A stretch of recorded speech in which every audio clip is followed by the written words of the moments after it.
گئے, بڑے پروٹوکول کے ساتھ گئے. حضور جب واپس آئے نا تو حضور کا میں نے کہا واپس آنا بڑا کمال کی بات ہے. جانا بھی بڑی بات ہے لیکن واپس آنا بڑا کمال کی بات ہے.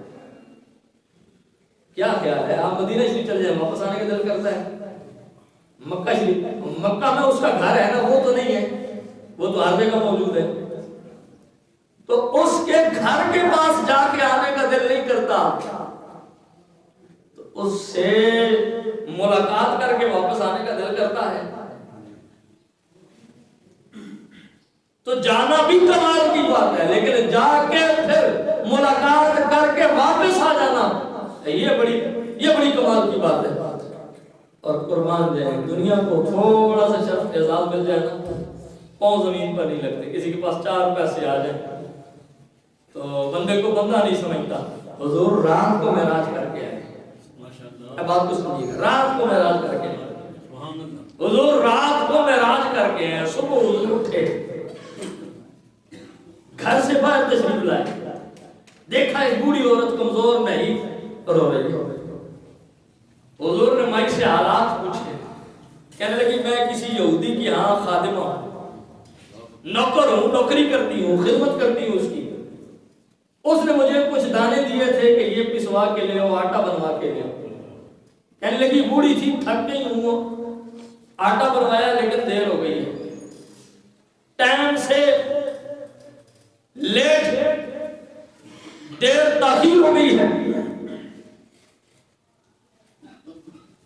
تو اب میرا مالک مجھے ڈانٹے گا, وہ مجھے مارے گا, میں بوڑھی ہوں, میری عمر بھی کافی ہو گئی ہے, وہ مجھے مارے گا. حضور نے فرمایا بھائی پریشان ہونے کی بات نہیں. فرمایا وہ دانے آٹا کدھر ہے؟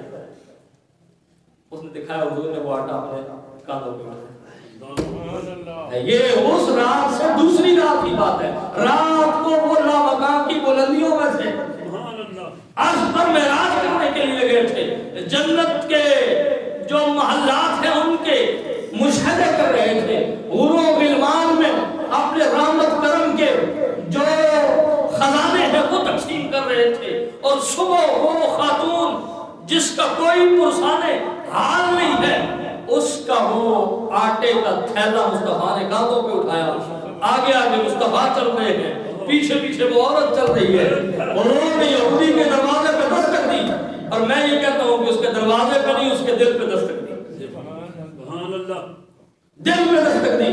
وہ آدم چشتی نے کہا تھا کہ طیبہ سے منگائی جاتی ہے, سینوں میں چھپائی جاتی ہے, تو عید کی مہ پیالوں سے نہیں نظروں سے پلائی جاتی ہے. حضور دروازہ نہیں کھٹکھٹا رہے تھے, اس یہودی کے دل پر دستک دے رہے تھے. دروازہ کھلا, کہنے لگا جناب آپ کدھر؟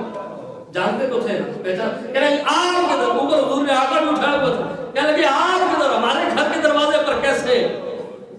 حضور نے فرمایا یہ تیری خادمہ ہے, یہ تیری نوکرانی ہے, اس کو دیر ہو گئی تھی, یہ رو رہی تھی کہ تو ڈانٹے گا, تو اس لیے میں اس کو چھوڑنے کے لیے آگے. یہودی کیا لگا آپ ادھر ٹھہرے.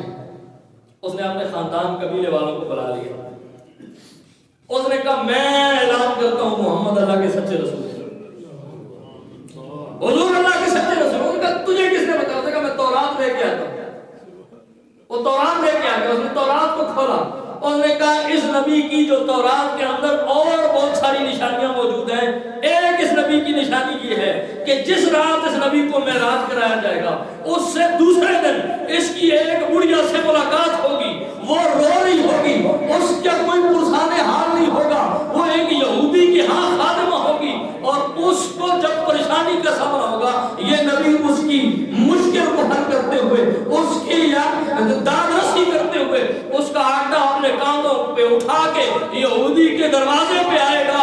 اور کہنے لگا کہ یہ بات ساری تورات میں لکھی ہے, جو کچھ رات کے اندر ہوا ہے مجھے وہ بھی پتا ہے, جو اب ہو رہا ہے میں وہ بھی جانتا ہوں. اس لیے ہماری تورات کہتی ہے کہ اس نبی کا معراج بھی سچا ہے, اس نبی کا کردار بھی سچا ہے, لہذا صرف میں نہیں کلمہ پڑھتا, میرا پورا قبیلہ کلمہ پڑھ کے مسلمان.